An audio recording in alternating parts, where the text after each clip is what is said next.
కార్మిక కర్షక వ్యతిరేక చట్టాలు నిరసిస్తూ Samyukt Kisan Morcha joint platform of trade unions ఆధ్వర్యంలో మహబూబాబాద్ జిల్లా తహసీల్దార్ కార్యాలయం ఎదుట ఆందోళన నిర్వహించారు. రైతులు, కార్మికులు కేంద్ర ప్రభుత్వానికి వ్యతిరేకంగా నినాదాలు చేశారు.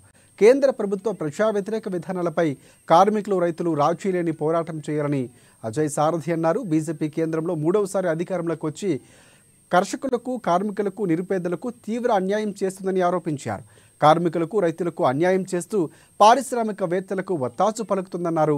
నిత్యావసర వస్తువులపై ధరలను నియంత్రించి పంటలకు గిట్టుబాటు ధర కల్పించాలని డిమాండ్ చేశారు.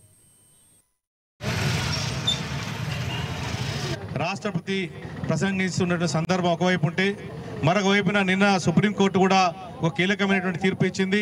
భిన్నత్వంలో ఏకత్వంగా ఉన్నటువంటి భారతదేశాన్ని మరింత బలోపేతం చేసే విధంగా మరి భారత రాజ్యాంగ పీఠికలో ఉన్నటువంటి ఏదైతే సమానత్వము అదేవిధంగా లౌకికవాదం అనేటువంటి దాన్ని తూట్లు పడిచేటువంటి ప్రయత్నం బీజేపీ చేస్తూ ఆ వక్ర మార్గాల ద్వారా సుప్రీంకోర్టును ఆశ్రయించి బీజేపీ నేత సుబ్రహ్మణ్య స్వామి ఆ ప్రయత్నం చేసే సందర్భంగా కీలక వ్యాఖ్యలు చేయడం జరిగింది.